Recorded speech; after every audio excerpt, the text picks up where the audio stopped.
A very good morning to everybody. We were on our unit number 3, which is related to typing. And in this unit, we have already seen some of the sessions related to typing. Alright, ये हमारी typing से related unit है और इसमें हम कुछ sessions typing वाले देख भी चुके हैं. Like we have seen about what touch typing is. Alright, touch typing क्या होता है ये हमने पहले सेशन में देखा था. What is touch typing? Touch typing is something in which we generally use to type without having sense of sight. मतलब कि कीबोर्ड को देखे बिना टाइप करने की जो एक टेक्निक होती है उस टेक्निक को टच टाइपिंग कहा जाता है. और जो ये टच टाइपिंग करता है that person is known as touch typist. तो ये मसल मेमोरी का यूज़ करके by using the muscle memory they understand whether they are pressing the right key or not. After that we have seen the layout of the keyboard. Keyboard का layout हमने देखा था.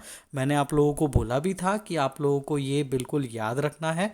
जैसे कि 3 रोज़ होती हैं, टॉप रो, मिडल रो और bottom row. तो टॉप रो जो होती है उसमें कीज़ होती हैं QWERTY UIOP. ये कीबोर्ड्स जो होते हैं जो हम मोबाइल्स में देखते हैं और कंप्यूटर्स में जो हम यूज़ करते हैं उन कीबोर्ड्स का नाम क्या है? उनको क्वेर्टी कीबोर्ड कहा जाता है. इनको क्वेर्टी कीबोर्ड क्यों कहा जाता है? They are called as QWERTY keyboard because the first you can say the first few keys on the keyboard on the top row are these QWERTY. These are the keys of the top row on the keyboard, and based on these keys the name is given as QWERTY keyboard, है ना. इस पे based इस keyboard का नाम पड़ा है क्वेर्टी keyboard क्योंकि टॉप रो की कीज़ ही यहाँ से शुरू होती है. तो टॉप रो याद करना ज़्यादा मुश्किल नहीं है अगर आपको पता है कि आप किस टाइप का कीबोर्ड यूज़ कर रहे हो. हम क्वेर्टी कीबोर्ड यूज़ करते हैं तो क्वेर्टी नाम से ही हमको टॉप रो याद हो जाएगी QWERTY. ठीक है, तो क्वेर्टी. और उसके बाद क्या होती है? तो UIOP. 4 कीज़ आपको ध्यान रखना पड़ेंगी. मिडिल रो जो होती है वो बहुत खास होती है. Before starting to type we have to keep our fingers at initial positions, and those initial positions are there on the home row और on the middle row. home row या middle row एक ही को कहा जाता है. ठीक है, हमारी जो इनिशियल पोजीशन होती है कीबोर्ड पे टाइपिंग स्टार्ट करने से पहले जहाँ पे हम फिंगर्स रखते हैं वो कहाँ पर होती हैं? तो वो मिडिल रो में या होम रो में ही होती हैं. कौन कौन सी होती हैं? वो दो. तो वो होती है, एक होती है F और एक होती है J. इन दोनों के नीचे ऐसा एक बम्प देखने को मिलता है जिससे कि हम कीबोर्ड पे देखे बिना ही समझ सकते हैं कि हमारी फिंगर्स F और J पे है या नहीं है. ठीक है, F और J के बीच में 2 कीज़ होती हैं G और H. ठीक है, और JKLM. तो यहाँ पर ASD होता है.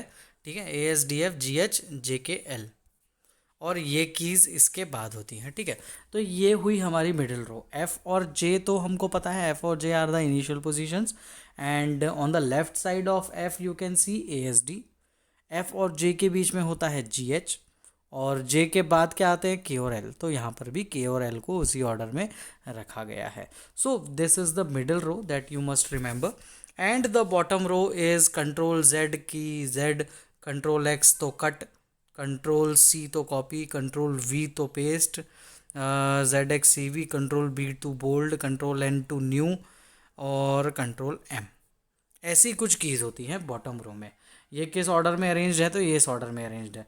मैंने कंट्रोल के साथ इसलिए बोला कि ये शॉर्टकट्स होते हैं, जो शॉर्टकट्स भी हमको ध्यान रखना है. जैसे control Z is for undo, control X is for cut, control C is for copy, control V is for paste, control B is for bold, control N is for generally moving to the new file, and M. So these are the keys of the bottom रो.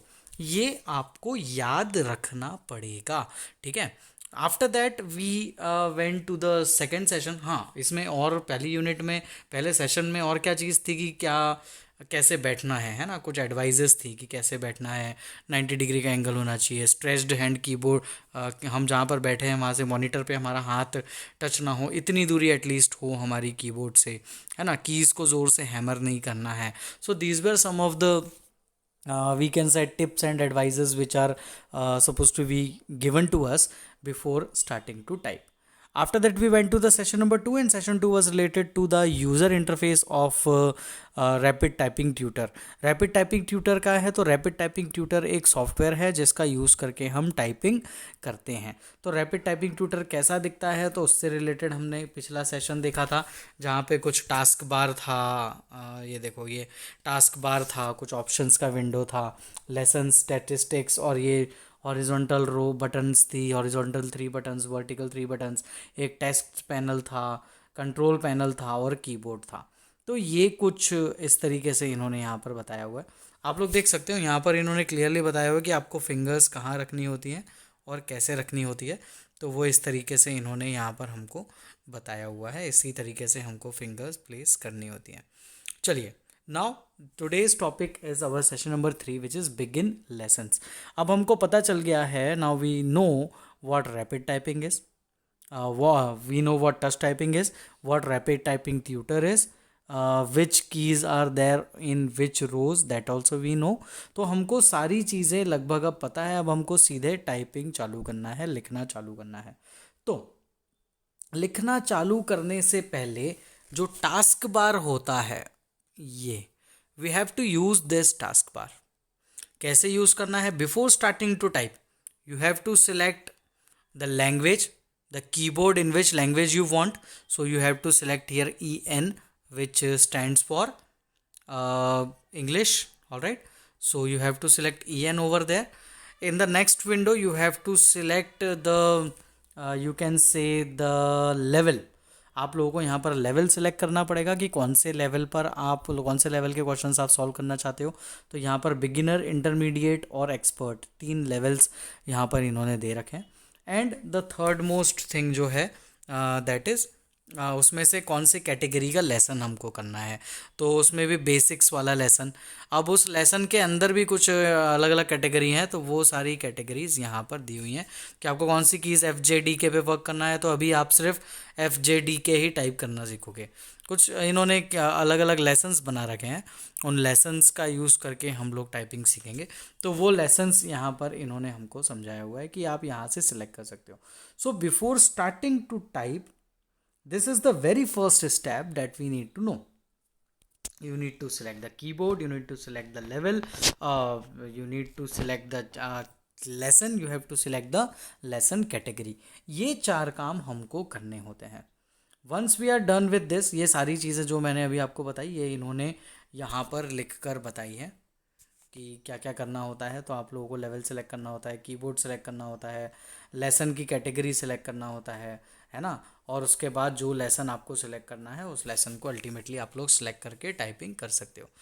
जैसे कि for now you can see in this window the keyboard has been selected as en, the level has been selected as expert as you can see here, the lesson has been selected as the show queen, and its category has been selected as the story the first. तो यहाँ पर ये 4 इन्होंने select कर लिए. Expert level की खासियत ये है कि जो एक्सपर्ट लेवल पे हम जब टाइपिंग करने लगेंगे, तो ये देखो इस तरीके का विंडो आपको दिखेगा. ये एक्सपर्ट लेवल में इस तरीके का विंडो दिखता है, ये ऐसा. एक्सपर्ट लेवल और बाकी लेवल्स में एक खास अंतर है. एक्सपर्ट लेवल में you will not be seeing such keyboard anywhere. Expert level में ये कीबोर्ड नहीं दिखता है. बाकी आप बिगिनर या इंटरमीडिएट लेवल पे वर्क करोगे तो you will definitely be able to see this keyboard, and you can see which key has to be pressed and using which finger that has to be pressed, है ना. देखो जिस finger से press करना है उन्होंने उस फिंगर को ग्रीन कलर कर दिया है. यहाँ पे देख सकते हो आप, वो फिंगर ग्रीन कलर से है. वो इसलिए है ताकि आप लोगों को पता चल जाए कि कौन सी फिंगर का यूज़ करके आपको की को प्रेस करना है. तो ये जो विंडो आपको दिख रहा है, this window is of expert level. So in expert level you are not going to see any kind of keyboard. You directly have to look at the keyboard and type. आप लोगों को simply keyboard को देखना है और type करना है, आपको मसल मेमोरी का यूज़ करना है। आप लोगों को ये भी नहीं बताया जाएगा कि ये की कहाँ होती है और कौन सी फिंगर से इसको प्रेस करना होता है। जब तक हम बिगनर और इंटरमीडिएट लेवल नहीं करेंगे तब तक एक्सपर्ट लेवल तक हम पहुँच ही नहीं सकते, ठीक है। तो ये यहाँ पर इन्होंने हमको समझाया हुआ है। After this, they have also told us that there is one control panel, that is lesson control panel, which is located just above the keyboard, using which you can pause your typing, you can play your typing. Once it is paused, you can play it, and you can even reload it. इसको अगर आपको reload करना है तो reload भी कर सकते हो। As well as if you have some problems, कुछ साउंड जो प्रॉब्लम्स कुछ साउंड भी आता है तो आप साउंड को भी ऑन या ऑफ कर सकते हो। So these are the options which are given to us in the lesson control panel. Where is this lesson control panel located? So let me show you some previous figure. हाँ, you can see it here. ये रहा हमारा lesson control panel, है ना। यहाँ पर देखो volume का ऑप्शन दिख रहा है right most side, left most side pause का ऑप्शन दिख रहा है, और जैसे ही आप पॉज कर दोगे तो वो इस तरीके की में चेंज हो जाएगा, मतलब प्ले बटन में चेंज हो जाएगा। तो ये सारी चीज़ें यहाँ पर देखी जा सकती हैं। और ये लेसन कंट्रोल पैनल हमको यहाँ पर ऐसा कुछ बताता भी है कि कौन सी की आपको प्रेस करना है। So this is your lesson control panel which is located just above the keyboard. तो ये सारे ऑप्शंस आपको देखने को मिलेंगे। ये इन्होंने वही सारे टॉपिक्स जो अभी हमने समझे उन सारे टॉपिक्स को यहाँ पर इन्होंने थ्योरेटिकली दिया हुआ है। After this even we can change the background. ये जो बैकग्राउंड में आप देख रहे हो यहाँ पर आप लोगों को दिख रहा है ये ट्री है, कुछ यूएफओ बना हुआ है, तो ऐसे कुछ अलग अलग ये दिख रहा है। पहले वाले में दूसरा है क्या? हाँ देखो यहाँ पर ये दूसरा है, यहाँ पे कुछ कार्टून्स बने हुए हैं, है ना। So these they have shown us with to different wallpapers. This is one wallpaper and this is another. तो इस तरीके से हम वॉलपेपर्स भी चेंज कर सकते हैं। ये वॉलपेपर चेंज करने का ऑप्शन जो है ये आपको देखने को मिलेगा टास्क बार में। Now where is this task bar? So this is your task bar, this one, this is your taskbar.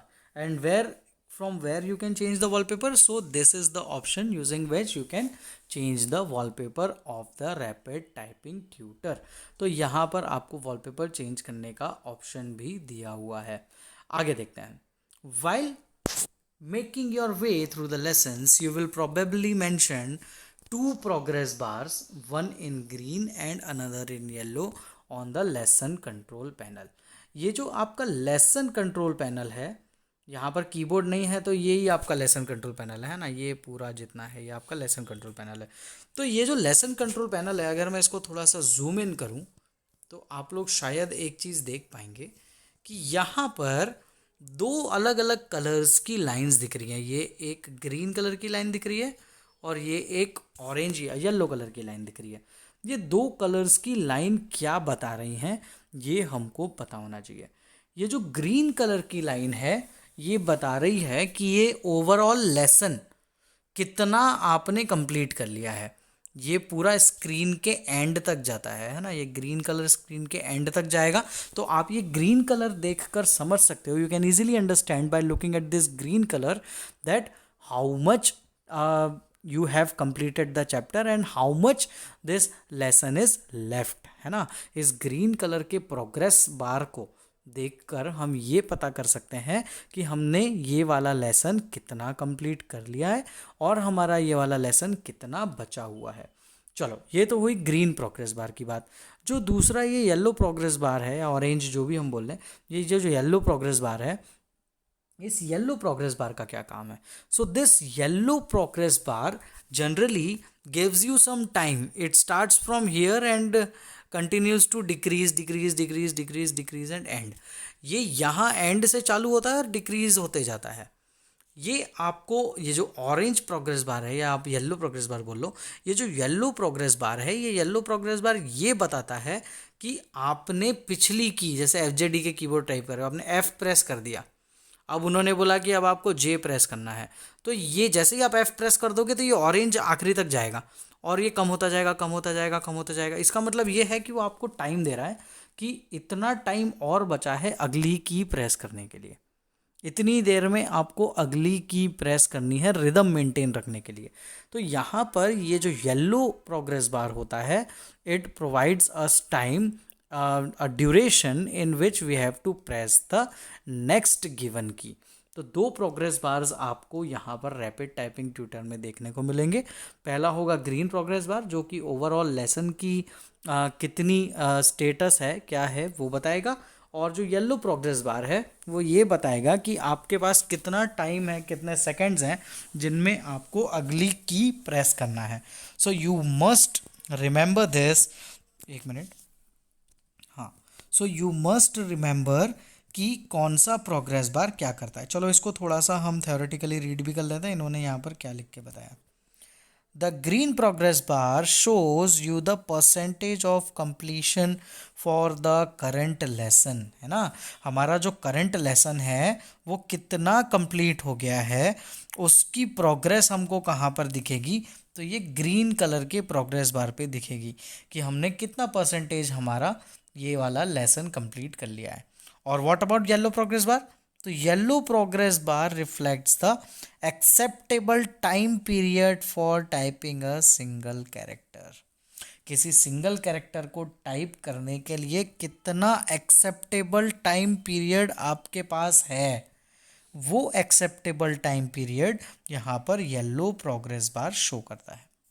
So you must remember the functioning of these two types of progress bars. You must know what these two types of progress bars are for. ये आपको पता होना चाहिए। When the yellow progress bar runs out at least once, typing tutor records that you have broken the rhythm at this character, है ना। अगर आप yellow progress बार decrease होते होते एंड हो गया और आपने कोई भी की प्रेस नहीं करी, तो रैपिड टाइपिंग ट्यूटर सॉफ्टवेयर क्या समझेगा कि आपने यहाँ पर रिदम ब्रेक कर दी है, रिदम यहाँ पर ब्रेक हो चुकी है। तो ऐसा ये वहाँ पर क्या कह सकते हैं, आपकी ये प्रिटेंड ऐसा करेगा, वो ऐसा रिफ्लेक्ट करेगा कि भैया येलो प्रोग्रेस बार टाइप ज़ीरो हो गया है, मतलब कीबोर्ड से कोई भी की प्रेस नहीं की गई है, मतलब आपने रिदम ब्रेक कर दी है। तो ये जनरली होता है, ठीक है। Now as we have seen about these progress bars as well, now let us see something more. जैसे ही हमारी टाइपिंग ख़त्म हो जाती, once we are done with typing and we have completed the lesson, ये जो ग्रीन प्रोग्रेस बार है वो and तक चला गया and we have completed the lesson. As soon as you complete the lesson, you will see a window similar to this on your screen. Rapid typing tutor आपको इस तरीके का window आपकी स्क्रीन पर शो करेगा जैसे ही आपकी टाइपिंग ख़त्म हो जाती है तब। इस स्क्रीन पर आप देख सकते हो सबसे ऊपर पहली लाइन में ही लिखा हुआ है, ये काय का विंडो है, तो ये रिजल्ट्स का विंडो है। यहाँ पर हमको कुछ रिजल्ट शो होगा। काय का रिजल्ट शो होगा?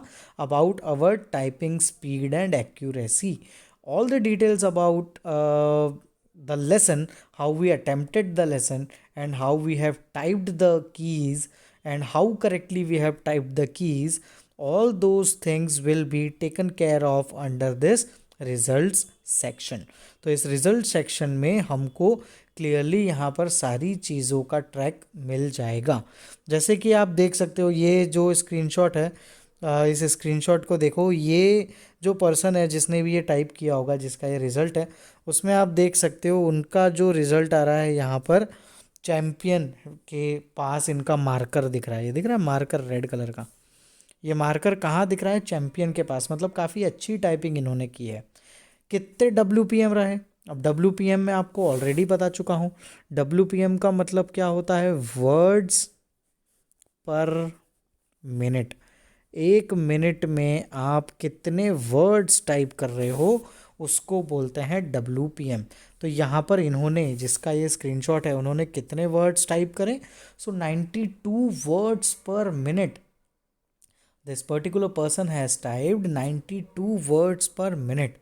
ऐसा का ऐसा एक और दिया हुआ है CPM। CPM stands for characters पर मिनट। अब ऊपर क्या बात करी थी? वर्ड्स की, है ना। जैसे कि मैंने एक वर्ड लिखा हेलो, सो यहाँ पर कितने वर्ड्स लिखे हैं मैंने? 1, एक ही वर्ड है, हेलो एक ही वर्ड है, बट इस हेलो में कितने कैरेक्टर्स हैं? तो 5 कैरेक्टर्स हैं, है ना। तो यहाँ पर भी आप देख सकते हो, यहाँ पर आपने कितने वर्ड्स टाइप करे? तो आपने 92 वर्ड्स टाइप करे, पर कितने कैरेक्टर्स टाइप करे? तो आपने 367 कैरेक्टर्स टाइप करे, ठीक है। तो कितने कैरेक्टर्स टाइप करे वो भी यहाँ पर शो होता है, और आपकी एक्यूरेसी भी शो होती है। एक्यूरेसी क्या मतलब? आपने कितने गलत अटैम्प्ट करे और कितने सही अटैम्प्ट करे। जितने ज़्यादा सही अटैम्प्ट करोगे उतनी ज़्यादा एक्यूरेसी होगी। तो यहाँ पर इनका जो जिसका ये स्क्रीनशॉट है, आप देख सकते हो ये एग्जैक्टली मार्कर कहाँ है? 100 पर है। मार्कर एग्जैक्टली 100 पर है, इसका मतलब ये हुआ कि इन्होंने कोई भी गलती नहीं की, कोई भी गलती नहीं की, तो इसीलिए यहाँ पर इनका रिजल्ट 100% है। देखो, उसके बाद यहाँ पर आप लोग देखो, यहाँ पर आप देख सकते हो ये सब कुछ ग्रीन में लिखा हुआ है, ये सारी चीज़ें ग्रीन में लिखी हुई हैं। जो जो चीज़ें ग्रीन में लिखी हुई हैं इसका मतलब ये है कि ये सारी चीज़ें इन्होंने एकदम करेक्ट टाइप करी हैं। इन्होंने कितनी चीज़ें करेक्ट टाइप करी हैं? तो सारी की सारी कीज़, सारी के सारी कीज़ जो इनको बोली थी, इन्होंने सारी कीज़ सही टाइप करी हैं, इसीलिए यहाँ पर ये ग्रीन कलर से लिखा हुआ है। अगर गलत की टाइप की होती तो क्या होता? वो ग्रीन की बजाय किससे लिखा होता? वो पर्टिकुलर कैरेक्टर वो ग्रीन की बजाय फिर रेड से लिखा होता, ठीक है। और येलो से कब लिखा होता है? येलो से तब लिखा होता है कि जब आप रिदम ब्रेक कर देते और सही इनपुट दबाते। जैसे कि मैंने F प्रेस किया, F के बाद मुझे J प्रेस करना था, मेरा ऑरेंज प्रोग्रेस बार ये पीछे से आया आया आया आया और इधर आके ख़त्म हो गया। ख़त्म हो जाने के बाद अगर मैंने J प्रेस किया, मतलब कि प्रोग्रेस बार के एंड हो जाने के बाद मैंने राइट की प्रेस की, मतलब J प्रेस करना था और मैंने J प्रेस कर दिया, तो वो कौन से कलर से आपको देखने को मिलेगा? तो वो आपको येलो से देखने को मिलेगा। बट अगर ये प्रोग्रेस बार का टाइम ख़त्म हो गया और J की बजाय गलती से मैंने K प्रेस कर दिया, मतलब मैंने गलत की प्रेस कर दी, मुझे J प्रेस करना था पर मैंने K प्रेस कर दिया, मतलब मैंने गलत की प्रेस कर दी। जब टाइम निकल जाए, ऑरेंज प्रोग्रेस बार का टाइम 0 हो जाए, और टाइम 0 हो जाने के बाद if you type the wrong key, if you give the wrong input after the time has been ended, so that will be written in orange. All right, so there are also 4 color codings that you must remember. आप लोगों को यहाँ पर 4 colour codings हैं जो आपको याद रखनी है। ये चारों कलर कोडिंग्स यहाँ पर दी हुई हैं। The first one is green, the second one is yellow, the third one is red and the fourth one is orange. All these are already written in those specific colours which they represent. जैसे कि green, green colour से लिखा हुआ आपको दिख रहा है। What does green represent? तो green denotes the right input. Whenever you give any right input, so it will be denoted by green color. When the input will be denoted by yellow color? Input will be denoted by yellow color when, let me put it to somehow, when you have given the right inputs, but right input होता तो green से आता, but exceeding the acceptable time frame, मतलब जो orange progress bar दिख रहा था उसके एंड हो जाने के बाद अगर आप राइट की प्रेस करते हो तो वो येलो कलर से दिखेगी। रेड कलर से कब दिखेगी? रेड कलर से तब दिखेगी जब आप रॉन्ग इनपुट डालोगे एक्सेप्टेबल टाइम फ्रेम में। समझ रहे हो acceptable time frame? Acceptable time frame मतलब ऑरेंज प्रोग्रेस बार चल रहा है और उसके ख़त्म होने के पहले अगर आप की प्रेस कर देते हो तो वो एक्सेप्टेबल टाइम फ्रेम कहलाएगा। That will be acceptable time frame. So when it will be representing red color, it will be representing red color when you have pressed the wrong key within the acceptable time frame. And the last one is orange. Orange colour में कब दिखेगा? तो orange colour में तब दिखेगा जब acceptable time frame जो था वो एंड हो गया, ऑरेंज प्रोग्रेस बार पूरा 100 से 0 हो गया, and you have pressed the wrong की, है ना, टाइम भी एंड हो गया और उसके बाद जब आपने प्रेस की तो आपने गलत की प्रेस की। अगर ऐसा होता है तो वो ऑरेंज कलर से शो किया जाएगा। दिस इज समथिंग इम्पॉर्टेंट, ये सारी चीज़ें आपको पता होना चाहिए, कब ग्रीन कलर से दिखेगा, कब येलो कलर से, कब रेड कलर से और कब ऑरेंज कलर से. This is must and you must know what these 4 colour codings generally represent. ठीक है, तो ये सारी चीज़ें हमको पता होनी चाहिए. ऑलराइट, यहाँ पर हम लोग चाहे तो रिपीट पे क्लिक करके फिर से इस लेसन को रिपीट कर सकते हैं, नेक्स्ट पे क्लिक करके अगला लेसन अटेम्प्ट कर सकते हैं, या रिकॉर्ड्स में जाके देख सकते हैं कि इस लेसन को किन यूज़र्स ने कितनी फास्ट टाइप किया है, तो वो रिकॉर्ड्स भी यहाँ पर हमको देखने को मिल जाएंगे. So once it is done with the color codes, we also can see one another window which is error window. एक दूसरा एरर विंडो भी होता है, जैसे ही हमने ये रिजल्ट्स वाला विंडो खोला था ना, तो रिजल्ट्स वाले विंडो में अभी हम रेटिंग को देख रहे थे. Just next to the rating, अब देखो यहाँ पर you cannot see any error window over here. Why? Because he hasn't made any mistake. You can see the accuracy was 100%. When accuracy was 100%, that means he has not committed any mistake. When he has not committed any error, so what will that error window show? तो इसीलिए यहाँ पर error window नहीं है. But if you have committed some mistakes, so automatically you will see this error window here. और ये error window में आपको क्या देखने को मिलेगा, तो एक बार चार्ट देखने को मिलेगा. ठीक है, आप देख सकते हो एक बार चार्ट है यहाँ पर. और बार चार्ट कैसा होता है, बार्स ऐसे होते हैं, ये इस तरीके के बार्स होते हैं. ये एक्स एक्सिस है, ये वाई एक्सिस है ना, इस एक्स एक्सिस ये एक्स है, ये वाई है. एक्स एक्सिस और वाई एक्सिस पे ऐसे कुछ चार्ट्स बने हुए हैं, बार्स बने हुए हैं, है ना. तो ये होता है bar chart.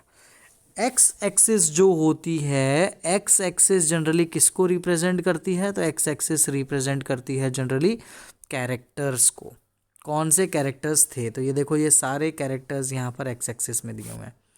And what does Y axis represent, तो वाई एक्सिस ये रिप्रेजेंट करती है कि आपने उस पर्टिकुलर की के लिए कितनी एरर्स प्रोड्यूस करी हैं. क्या आपसे कुछ एरर हुई है उस की को प्रेस करने में, और कितनी बार एरर हुई है, तो वो वाई एक्सिस पे शो करता है. अब क्या होता है, वो चार्ट के फॉर्म में तो शो करते ही है, also it shows the data in the form of a table, as you can see this. उन्होंने उस डेटा को टेबल के फॉर्म में भी शो किया हुआ है. तो यहाँ पर देख सकते हो error percentage is also given and a delay, how much delay was there. So these 3 columns are generally there. And as soon as you click on any of the key, like they have clicked on R, so you can see that R has been highlighted over here and details of R has been already shown to you. If you will be clicking on T, so what will happen, you will see this T being highlighted, and you can understand that where this T waits and where that details of the T are, everything will be given to you. तो ये यहाँ पर ये एक chart show करता है. उसके बाद यहाँ पर इन्होंने बताया हुआ है कि नेक्स्ट बटन पे प्रेस करके आप नेक्स्ट लेसन पे जा सकते हो, रिपीट को प्रेस करके फिर से इस लेसन को रिपीट कर सकते हो, और रिकॉर्ड्स में जाकर चेक कर सकते हो कि आपका जो टाइपिंग स्पीड था वो इतना ग्रेट था क्या कि जो रैपिड टाइपिंग ट्यूटर के हॉल ऑफ फेम में दिखाया जा सके. मतलब बहुत ही अचीवमेंट हो आपका, ये आपने बहुत फास्ट टाइपिंग की हो, तो वो रैपिड टाइपिंग ट्यूटर भी इसका रिकॉर्ड रखता है, तो वहाँ पर आपका नाम है या नहीं, आप रिकॉर्ड्स में जाकर चेक कर सकते हो. So this was it about our today's we can say session about the beginning of lessons. तो यहाँ पर हमने देखा कि लेसन्स कैसे बिगिन करते हैं. तो यहाँ पर प्रोग्रेस बार्स जो होते हैं उसकी डिटेल्स आपको ज़रूर से पता होना चाहिए. दूसरी बात आपको क्या पता होना चाहिए, कौन से कलर कोड्स क्या होते हैं. 4 कलर कोड्स होते हैं, ग्रीन, रेड, येलो, ऑरेंज. ये चारों कलर कोड्स क्या करते हैं, that you must know. Alright, so this was it students for today's class. I hope these topics are clear to you. If you have faced any difficulty in understanding any of the topics, so you can ask me. I will clear your doubts out. Alright, so students, thank you so much for today's class. See you in the next class.